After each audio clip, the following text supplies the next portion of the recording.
Hello everybody, and this is Adarsh sir, and today we're going to begin a new chapter, and this is for class 7.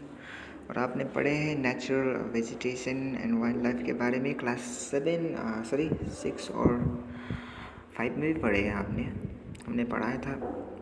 और natural vegetation का पता है आपको, फिर ये बता देंगे। नेचुरल वेजिटेशन का मतलब है ग्रीनरीज, यानी कि प्लांट्स, हर्ब्स, ट्रीज, ये सब नेचुरल वेजिटेशन है। एंड वाइल्ड लाइफ का मतलब है जीवन, जो कि कहाँ पे है, जंगलों में।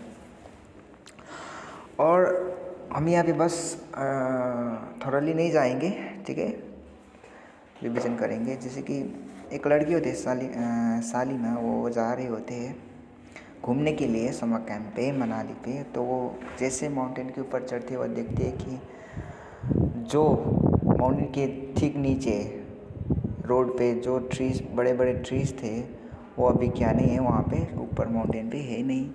चुप्पी से वो देख रही थी, रास्ते में जब आ रही थी तब वो पेड़, बड़े बड़े पेड़ देख रही थी, लेकिन जब वो माउंटेन के ऊपर आती है तो वो पेड़ वहाँ पे होते नहीं हैं।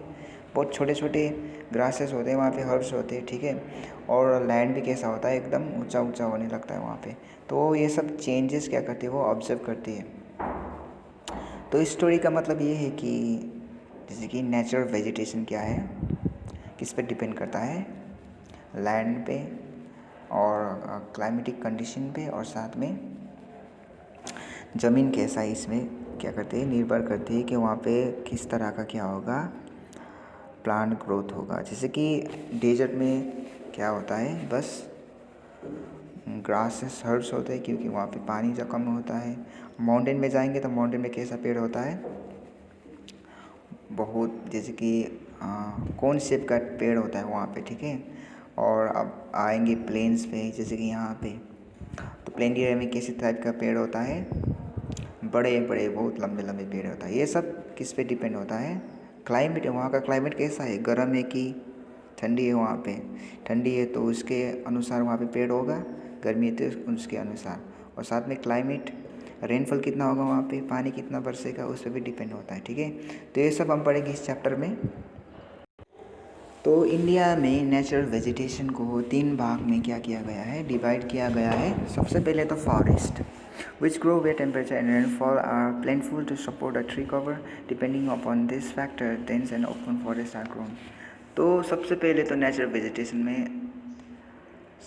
को 3 भाग में डिवाइड किया गया है। सबसे पहले है फॉरेस्ट। फॉरेस्ट का मतलब ये है एक सर्टन ग्रुप है, ठीक है, जहाँ पे क्या होता है, जिस इलाके में बहुत ज़्यादा बारिश होता है और गर्मी भी बहुत होता है। इस कारण यहाँ पे क्या होता है, पेड़ जो है कि बहुत लंबे और बहुत चौड़े चौड़े,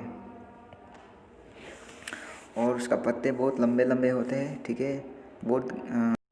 और यहाँ का जंगल है बहुत घना होता है, किसके कारण, ज़्यादा बारिश और ज़्यादा गर्मी होने के कारण। तो इस इलाके को कहते हैं फॉरेस्ट। और दूसरा है grassland, where which grow in the region of moderate rain. तो दूसरा है ग्रासलैंड। ग्रासलैंड होता है आपका कनाडा और ऑस्ट्रेलिया पे, ठीक है, कनाडा, ऑस्ट्रेलिया और यूनाइटेड स्टेट पे होता है। तो ये ग्रासलैंड कहाँ पे पाए जाते हैं, जहाँ पे क्या होता है, मॉडरेट रेन होता है, यानी कि बारिश बहुत ही क्या होता है, कम भी नहीं होता है, ज़्यादा भी नहीं, एकदम ठीक मात्रा में जहाँ पे बारिश होता है वहाँ पे क्या होता है, ग्रासलैंड होता है। और तीसरा है shrubs, thorny shrubs and shrubs grow in the dry region। तो shrubs कहाँ पे पाए जाते हैं, जहाँ पे बारिश होता ही नहीं। जैसे कि डेजर्ट पे क्या होता है, shrubs होता है, क्योंकि वहाँ पे क्या नहीं होता है, बारिश होता है।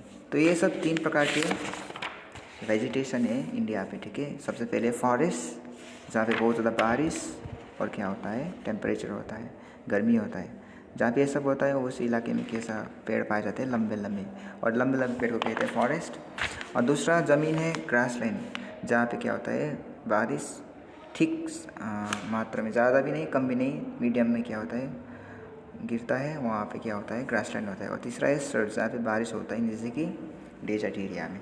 तो इंडिया में तो इंडिया में वेजिटेशन 3 जगह में पाए जाते हैं। एक है डेजर्ट में, दूसरा है ग्रासलैंड पे, ठीक है, तीसरा है फॉरेस्ट, जैसे कि माउंटेन एरिया पे, ठीक है।